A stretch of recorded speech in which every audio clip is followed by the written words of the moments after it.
Hey guys, welcome back to another case study video. Today we're going to be covering Typeforms and how Typeforms went from 0 to 100,000 plus users with a $0 marketing budget. That's right, Tally is one of the fastest growing form builders, and today we're going to break down how they leverage community first driven growth to beat the competition like Typeform and Google Form. Their freemium plan that helped them go viral in the first place and allowed people to switch to that platform, and other templates and integrations that they had to reach the $1 million plus ARR that they're currently doing.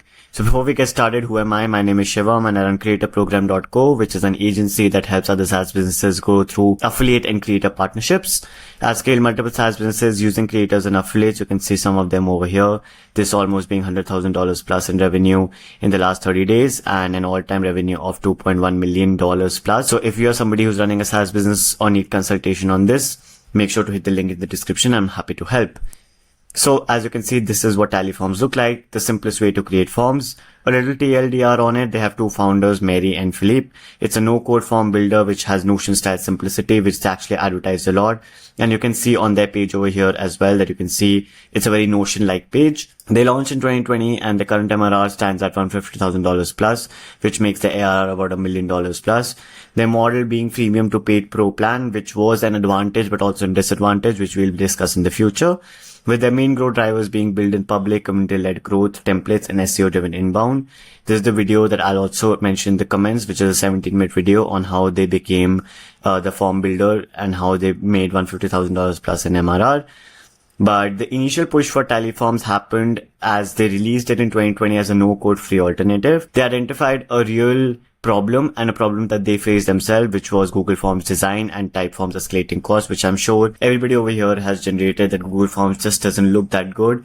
And things like Typeform are actually so expensive that you don't want to spend so much money on a form builder. So what they did was they made something really great, which is Typeforms. They built it in weeks and launched it as a text document like interface. No drag and drop complexity, just a simple to use platform. With a freemium plan which had unlimited forms and responses, which is something that was unheard of in the forms industry, which actually helped them propel their Tally as the alternative to using Typeform and Google Form. And because it was free, a lot of people actually did want to try it out. And they prioritized experience over expansion. So they said no to noise and yes to improvement and user delight. So whatever the user's delight was, they actually aimed at that versus actually adding a lot of complexities to the platform. So this got Tally to 1,000 users in the first few months entirely organically without spending on ads. And their playbook looked something like this, which was built in public. So they shared milestones, struggles, and product updates on Twitter and Indie Hacker, which built trust and a founder-led brand. They had a community web fed no-code, Notion, Webflow, and Indie Hacker communities, which actually helped them gain their first fan base, which obviously started using the product. They positioned themselves as an anti-Typeform with a clear USP of saying create forms for free, unlimited responses, which obviously is a really good tagline to use for people and to really understand that this is a free to use platform, which was a conversion trigger for them, which actually resulted in 1% to 2% users convert. Sustainable MRR while keeping the free plan viral. Obviously, this is not a good conversion rate, especially because they had such a great free plan that people did not even need to upgrade to premium.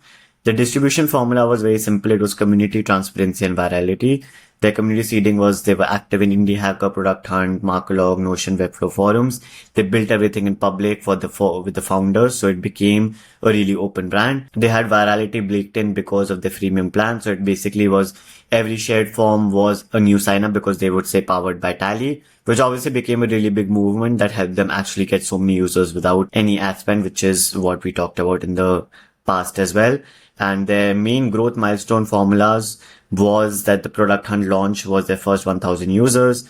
The ongoing community and word of mouth got them their first 20,000 users. The SEO and content templates was 100,000 users. And now the light YouTuber, influencer ads, etc. that they started just last year has driven them to about 150K in MRR, as well as more users. Again, like we talked about, they have a 3% conversion rate, with their plans being pretty cheap as well. So not a really big issue. But now it comes into the main growth killers being the tiny team constraints. So they're still run just by the two founders. They're running product, support, marketing, operation, which obviously is limited, especially with VC backed rivals, which are obviously pouring a lot of money into team, into advertising, into affiliation, etc. We talked about how the generous free plan was an amazing effort as well, but it slows revenue since a lot of P users, including myself, I've used Tally for so much time, but I've never paid for it because the premium features are just not worth it for me. And if I'm getting unlimited responses, etc., I really don't have to pay for it. So 99% of users never pay, which obviously has a lot of load on them, but actually not a high conversion rate. And they have obviously fierce competition because they're going up people like Google Forms and Typeform with huge budgets and marketing constraints. So these are the three main killers that they have. But if you are building something like Tally, here's something that you should have inbuilt into your own SaaS, which is to make your product viral by default. So add subtle branding loops that spread your tool every time users share it, which Tally has.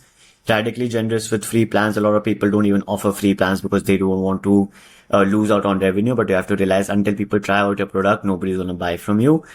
Lean into community first growth. So share openly, engage in niche spaces, build a personal brand outside of your company that is sharing how you're growing the company, which becomes a great asset for you in the future. Position yourself against the incumbent, which basically means frame yourself as simple, cheaper, free alternatives to a giant.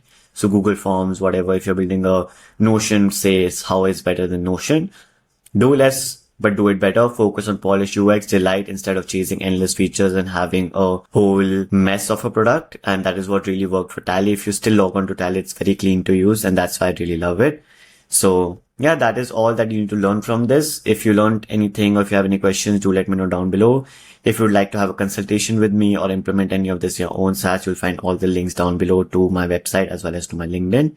So yeah, I hope you guys like this. If you want me to cover any other tool, let me know down below.